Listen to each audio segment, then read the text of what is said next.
Assalamualaikum warahmatullahi wabarakatuh. Kita sampai kepada pertemuan ke-10 ya, tentang neraca lajur. Tapi perusahaan dagang ini yang berbeda ya. Dari yang sebelumnya kita membahas mengenai buku besar, atau kemarin sempat kita bahas tentang AJP, cuman teorinya aja. Sekarang kita mau bahas tentang neraca lajur. Tapi sebelumnya Ibu akan membahas mengenai yang sudah kita buat bersama ya, yang kalian tahu, yaitu mengenai ini ya, AJP. Nah, AJP yang udah kita sama-sama membuatnya.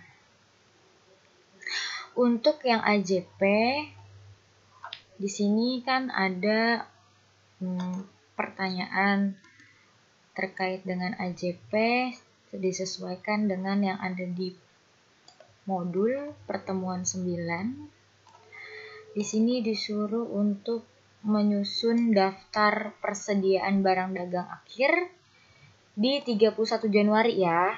31 Januari loh, bukan 31 Desember 2015. Jadi hanya yang di 31 Januari. Persediaan barangnya tuh berapa sih stoknya? Nah, di sini sudah disediakan ya, di akhir periode itu ada CPU. CPU ada 550, harga belinya 950.000 ya. Kemudian ini harga jual. Monitor unitnya ada 650, harga belinya per satuan 1.125.000 dan harga jualnya sekian. Aksesoris juga demikian, per unitnya 105, harga belinya 450, harga jualnya 900 gitu ya. Keyboard per unit 500 dan ada 760 unit. Di sini diasumsikan bahwa persediaan ini yang dikembalikan karena adanya retur tetap diperhitungkan ya sebagai nilai persediaan akhir. Jadi yang kita lihat di sini tinggal memasukkan daftar persediaan akhirnya saja. Oke, kita satu-satu ya. Di sini disuruh untuk berdasarkan data yang daftar di atas ini kita bikinlah jurnalnya. Itu ya, jurnal AJP-nya per 31 Januari yang terdiri dari CPU, monitor, keyboard, aksesoris. Tuh. Oke. Kita masuk sini ya.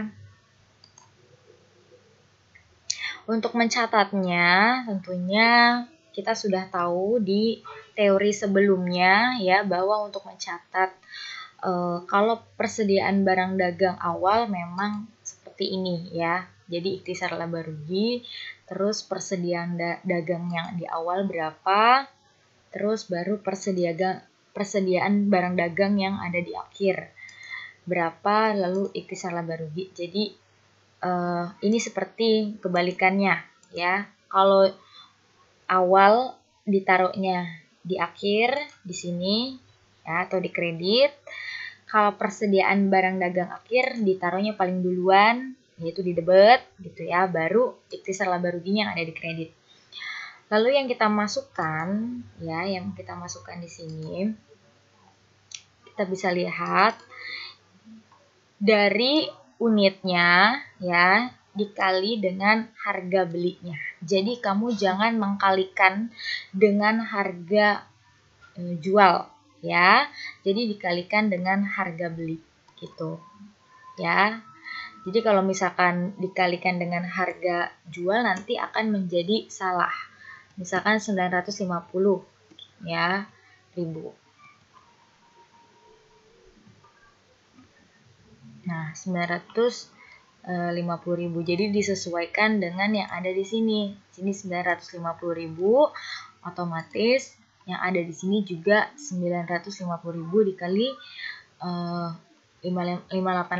Nah, tapi 585-nya ini kita bisa dapat dari yang di awal ya. Jangan ngelihat yang ada di akhir karena akan berbeda. Kalau ini kan yang di akhir gitu ya. Ini 550 ini yang ada di akhir. Kamu lihat yang di awal.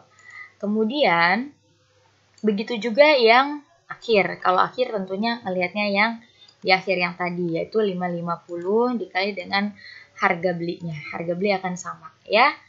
Tuh. Kemudian untuk monitor juga demikian, dikalikannya dengan harga beli gitu ya. Yang ada di awal, lihat di tanggal awal itu berapa gitu ya. Kemudian pada saat barang dagang akhir 31 Januari itu berapa.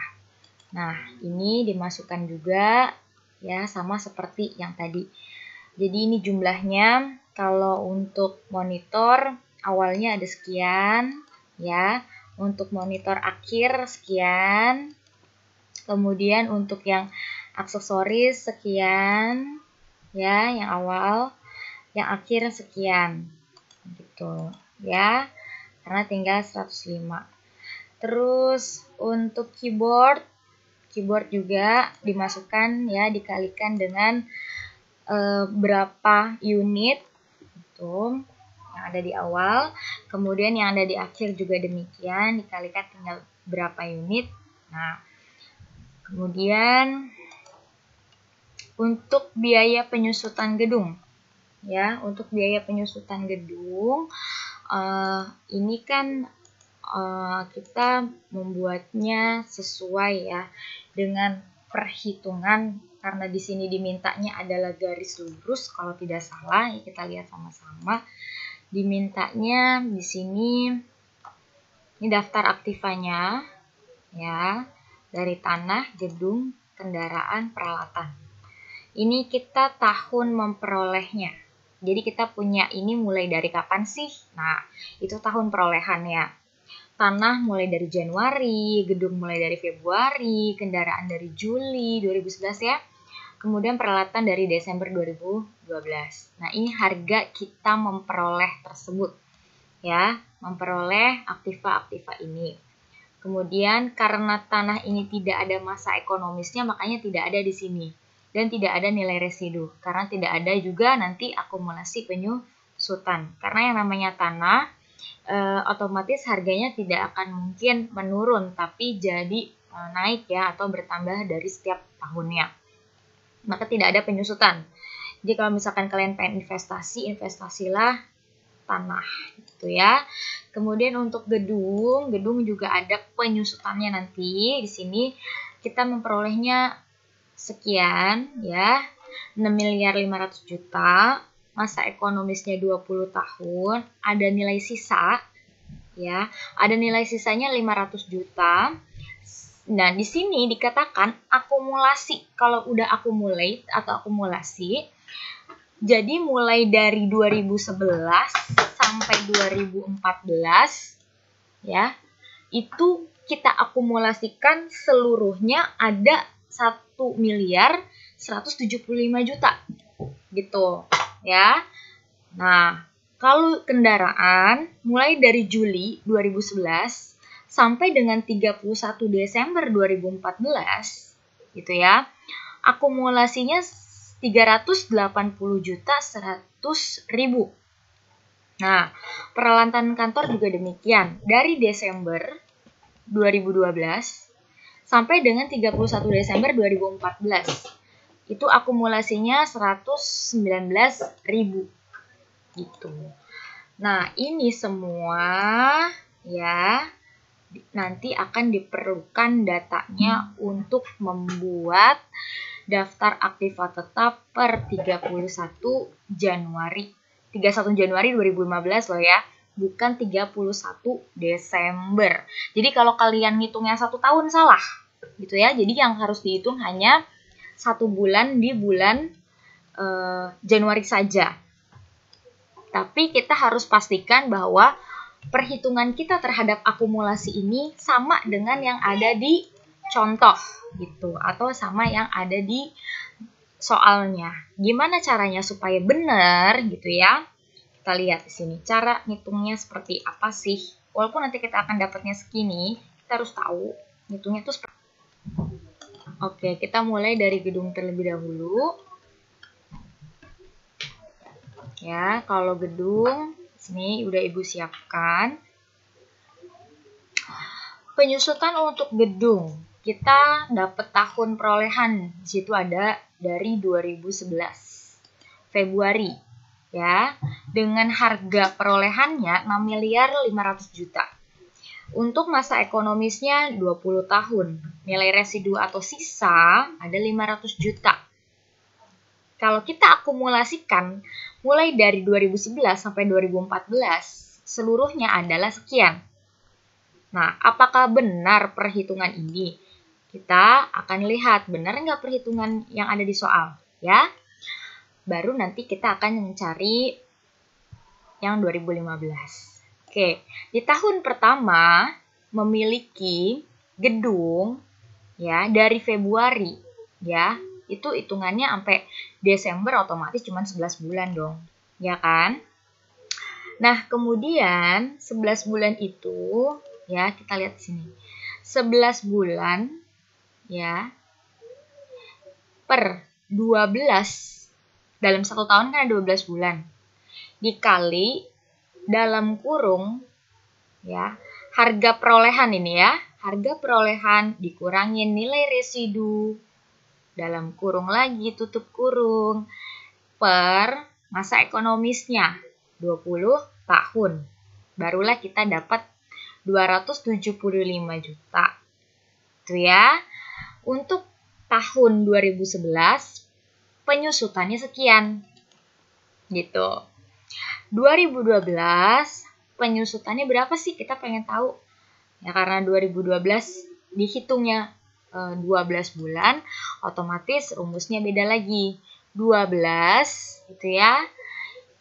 Per 12 dikali nilai perolehan atau harga perolehan kurangi nilai residu tutup kurung dibagi dengan masa ekonomis 20 tahun. Dapatlah 300 juta rupiah.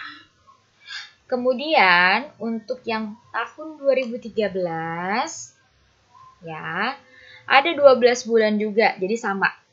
Ya kan? Karena benar-benar sama 12 bulan. 2014 juga 12 bulan, jadi sama penyusutannya.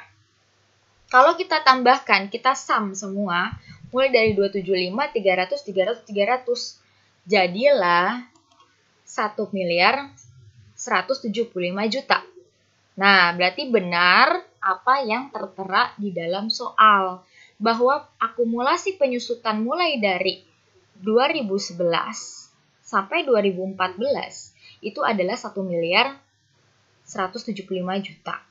Nah, yang ditanyakan yang mau kita masukkan ke dalam AJP itu yang mana? Bukan yang ini, ya. Bukan yang ini terus kamu tambahin lagi ini, salah. Gitu. Tapi kita cari tahun 2015 ya. Itu kena cuman 1 bulan karena adanya di Januari gitu ya. Januari berarti 1 per 12 dikali dalam kurung harga perolehan 6 miliar 500 juta dikurangin nilai residunya 500 juta ya tutup kurung per 20 atau masa ekonomisnya. Jadilah 25 juta rupiah. Tuh, dan ini yang kita taruh nanti masuk ke dalam AJP ya. Jadi perhitungan yang dari sini sampai sini buat apa, Bu? Untuk memastikan bahwa perhitungan yang ada di dalam soal itu memang benar. Akumulasinya ya sampai dengan 31 Desember itu adalah 1 miliar 175 juta. Itu untuk pengecoh kalian. Jadi bukan segini ya yang akan ditaruh di AJP karena untuk AJP dibuat per tahun gitu ya. Atau dibuat per bulan juga bisa. Itu untuk mengetahui dan menyesuaikan ya. Jangan kamu mengakumulasikan langsung seluruhnya karena di sini disuruhnya hanya yang di bulan Januari. Jadi kita taruh 25 juta di sini ya. Untuk yang gedung 25 juta. Kendaraan sekarang. Kendaraan. Beban penyusutan kendaraan. Ya. Kendaraan. Untuk yang kendaraan di sini ada harga perolehannya, masa ekonomisnya, nilai residunya, dan akumulasi sampai dengan yaitu ya 31 Desember 2014. Untuk kendaraan kita masukkan dari Juli 2011, harganya sekian, masa ekonomisnya 8 tahun, nilai residunya 48 juta, akumulasi sampai dengan 31 Desember dimulai dari Juli 2011 adalah 380 gitu ya. 300 berapa? 380 100. Oke, 380 100. Ini tinggal kita ganti. Coba. 380 100. Nah, tuh ya. 380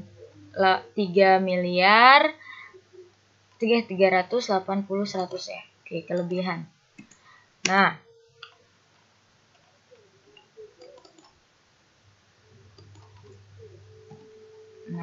ini salah. Oke, ini sekian. Coba lihat lagi. 380 100. Ya, masukin gitu. Ya. Nah, nanti bener enggak apa yang tertera di sini sama yang tertera di sini. Tuh. Ya, kita masukkan nih semuanya satu-satu. Cet, gitu ya. Masukkan satu-satu seperti tadi. Ya, dengan memasukkan angkanya. Kalau Juli berarti hanya 6 bulan, berarti 6 per 12 dikali sama seperti tadi harga perolehan dikurangi nilai residu. Ya, per berapa masa ekonomisnya. Tuh, masukin masa ekonomisnya 8 tahun. Tinggal dimasukkan aja. Nah, ini adalah perhitungan selama mulai dari Juli sampai 2014 gitu ya. 2014 yaitu sekian. Setelah ditambah. Kemudian untuk yang 2015 karena cuma 1 bulan seperti itu. Jadi perhitungannya hanya 1 bulan aja. Gitu ya. Kalau 1 bulan doang tinggal masukkan aja data-datanya seperti 1 per 12 ya. Terus kali nilai residu dikurangin nilai harga perolehan dikurangin residu per masa ekonomisnya. Tuh.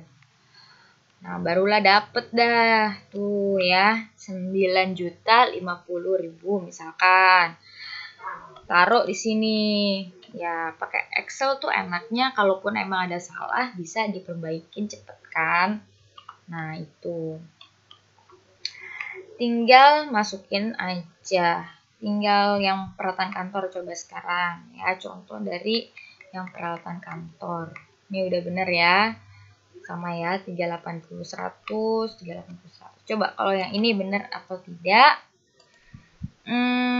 119 ya, 119. Oke, ini masukkan nih harga perolehannya sekian. Nah, penyusutannya 119 ya tadi ya, nilai residunya sekian. Nah, untuk penyusutan peralatan kantor dengan di bulan Desember 2012 ya, karena misalkan cuma 1 bulan aja baru di Desember, otomatis tertera 1 bulan, jadi 1 per 12 kayak gitu ya. Sampai dengan 2014 dia benar ternyata penyusutannya ketika ditambahin atau diakumulasikan dari sini sampai sini ya, dari sini sampai sini gitu ya, sampai sini, yaitu 119 juta. Nah, untuk tahun 2015 karena ada di Januari hanya 1 bulan saja. Jadi 1 per 12 gitu ya. 1 per 12 dikali nilai perolehan dikurangi nilai residu per aja. Udah, kelar, dapet lah 4.760 ya. Kita masukkan. Kemudian untuk selanjutnya biaya kerugian piutang atau beban kerugian piutang sama aja dengan cadangan kerugian piutang. Nah, ini banyak yang salah juga. Kalian nggak bisa membedakan antara cadangan kerugian piutang dengan piutang tak tertagih gitu ya. Kalau misalkan piutang tak tertagih itu perusahaannya udah nggak bisa bayar hutang. Kalau perusahaannya udah nggak bisa bayar hutang, berapa cadangan kerugian piutangnya? Tinggal nanti dikurangin kan gitu ya, dikurangin dengan cadangan kerugian piutang. Tapi kalau misalkan ditanyanya hanya seperti yang ada di modul, kalau kita lihat modulnya, dia mau menetapkan aja. Di sini tidak ada kata-kata bahwa perusahaan partner kita, gitu ya, partner bisnis kita, perusahaan A, B, C, D, gitu ya, bahwa mengalami kerugian piutang gitu ya, atau piutangnya nggak tertagih.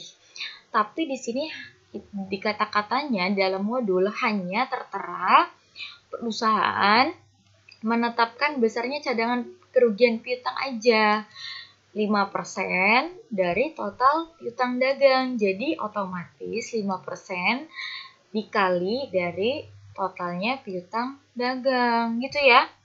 Caranya seperti itu. Nah, jadi kita semua itu tergantung sama si soalnya. Jadi mengikuti soalnya case-nya itu seperti apa sih, studinya kayak gimana. Kalau misalkan setiap soal itu kan berbeda-beda gitu ya. Kalau ini case-nya sedang disuruh kalau perusahaan itu menyiapkan dana cadangan kerugian piutang 5% dari saldo piutangnya gitu. Nah, dia mintanya seperti itu. Otomatis ibu mencarinya dengan cara, kalau ini 5% dari neraca saldo ya, dari ibu ngambil dari neraca saldo yaitu 1.324.750.000. Itu saldo piutangnya. Jadilah sekian gitu ya. 66.237.500. Nah, terus di sininya biaya kerugian piutang, akunnya debit, dan cadangan kerugian piutang kredit. Untuk yang biaya beban perlengkapan kantor, di sini dikatakan apa? Perlengkapan kantor yang masih ada per 31 Januari. Nah, berapa sih perlengkapan kantornya ya yang terpakai? Di sini kita mau cari berapa yang terpakai, gitu ya, bukan yang masih ada, tapi yang sudah menjadi beban. Kan seperti itu, kita mau menyesuaikan ya. Yang mau jadi beban itu ya, ini nggak usah lagi beban perlengkapan kantor ya, langsung aja. Biaya perlengkapan kantor sama saja dengan beban perlengkapan kantor ya. Oke. Kemudian kita mau masukkan nih, tuh, dapatlah ini ya 13.956.200 dari mana? Dari neraca saldo ya, dikurangin yang ada di soal 12 juta gitu ya.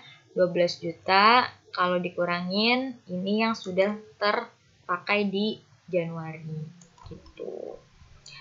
Tinggal masukin aja, jadi mudah sekali. Untuk biaya gaji, kita lihat di soalnya. Biaya gaji bulan Januari yang masih harus dibayar 500.000. Masih harus dibayar di bulan Januari ya. Oke. Berarti 500.000 biaya gaji ya, masih hutang ya 500.000.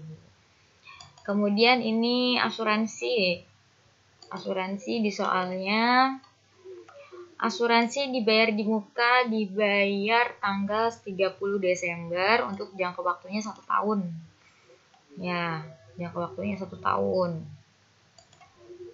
Oke, masukannya coba kita lihat ya. Di sini Ibu bilang apa?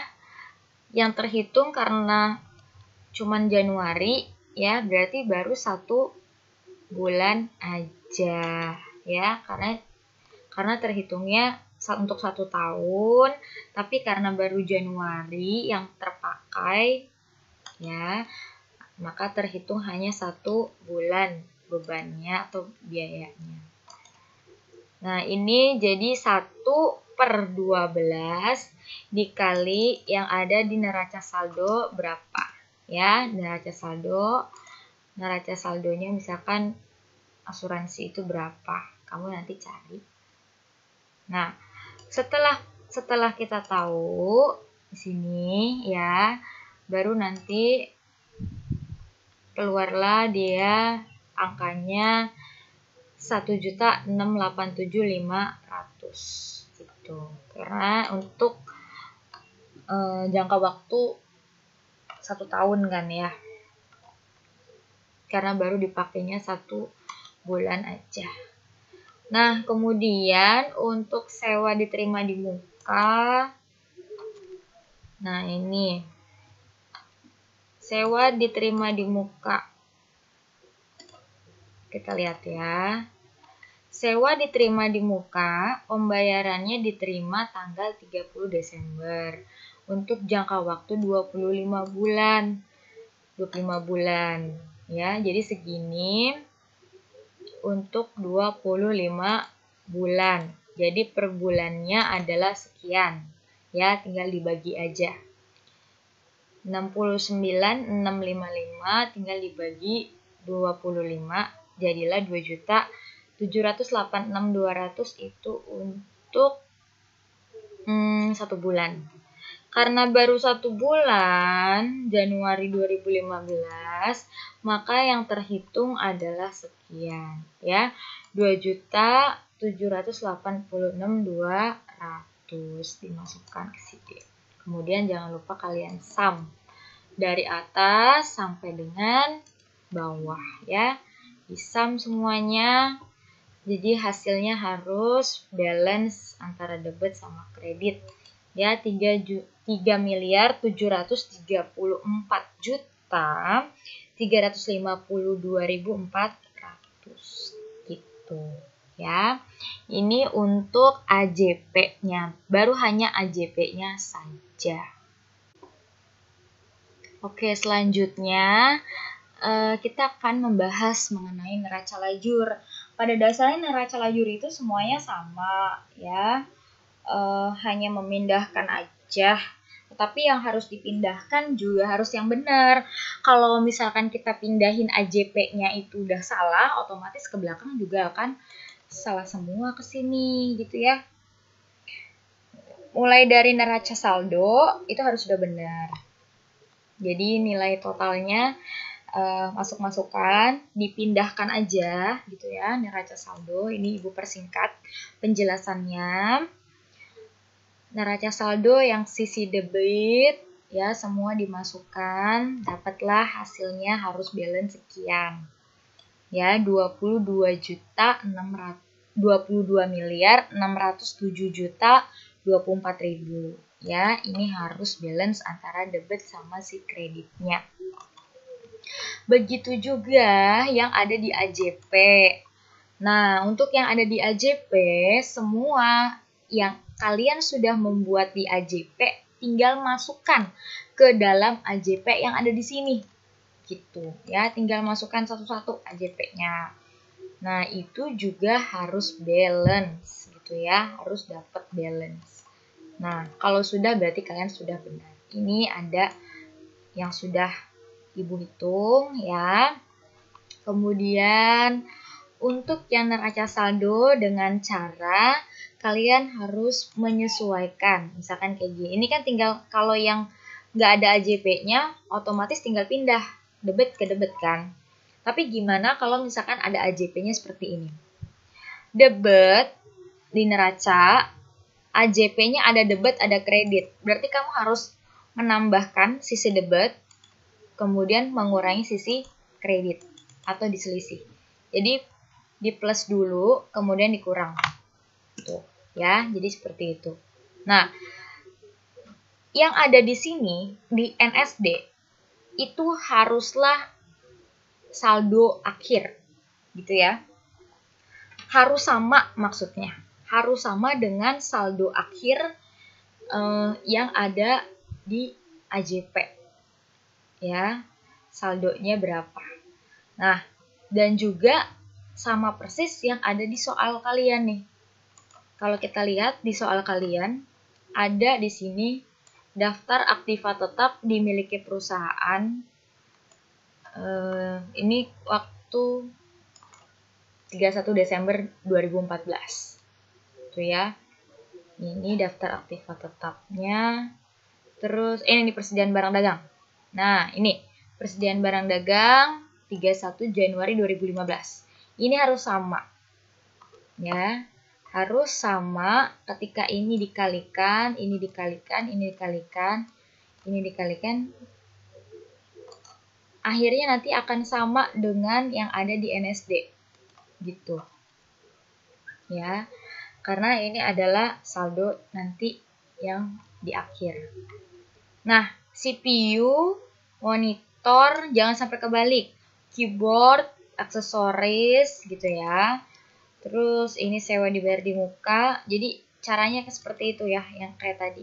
Kalau ada debit sama debit ditambah, kalau ada di kredit dikurangi. Gitu. Nah, ini tinggal pindah-pindahin aja. Kalau memang tidak ada yang di AJP, tinggal dipindahkan.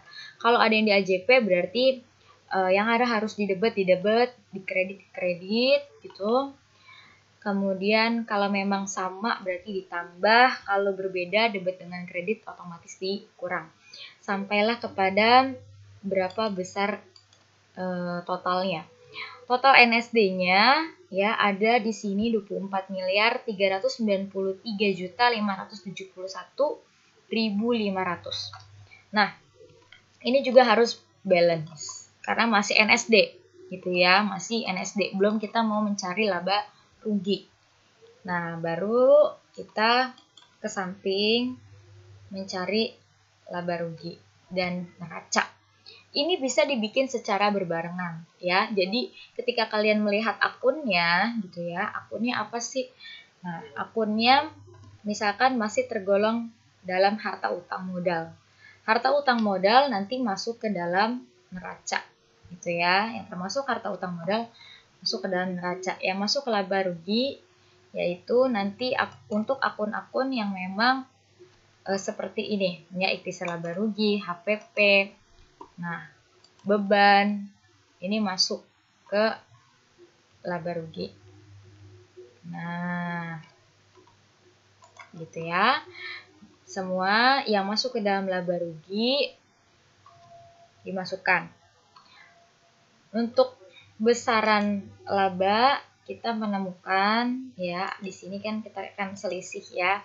Selisihnya berapa? Yaitu ada 202.207.500. Jadi sama ya. Sisi neraca juga sekian. Nah, ini total saldo seluruhnya. Nah, ini saldo seluruhnya. Ini juga total saldo seluruhnya. Untuk yang neraca, ini untuk yang laba rugi gitu ya. Jadi harus balance. Jadi kalau buku saya nggak balance ya, berarti ada kesalahan. Salah di sini kah gitu ya, atau mungkin salah di AJP gitu. Jadi makanya kita lihat baik-baik benar-benar apakah kalian memasukkannya benar, angka-angkanya memang lebih baik memasukkannya hati-hati gitu ya, pelan-pelan. Kalau misalkan memang kamu takut gitu ya, akan ada dua cara. Ada cara kita masukkan seperti ini, Ibu kasih contoh ya. Ada cara dengan menggunakan langsung rumusnya ya, bisa sama dengan AJP karena ini dapat sumbernya dari AJP E9 gitu.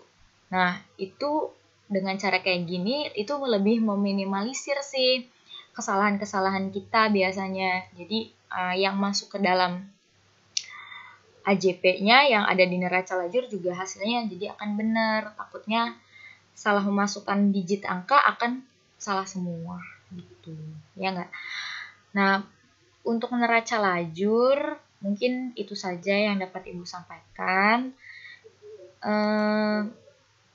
Mungkin kebanyakan kemarin masih pada salah ya menerjemahkan pertanyaan yang ada di modul gitu ya. Ini caranya kayak gimana sih? Nah, udah terjawab semua kan ya. Kalau caranya seperti yang tadi udah Ibu sampaikan. Nah, untuk selanjutnya pertemuan ke-10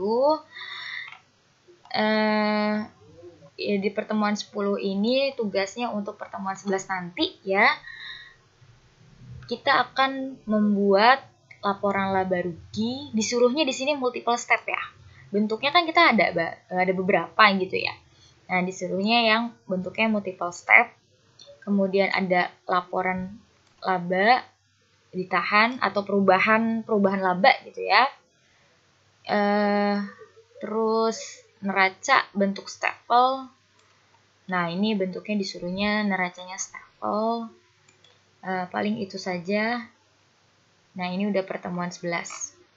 Nah, ini yang harus dikerjakan kalian di Google Classroom sudah Ibu share gitu ya, sekalian dengan nanti record video ini gitu. Kurang lebihnya mohon maaf. Wassalamualaikum warahmatullahi wabarakatuh semuanya.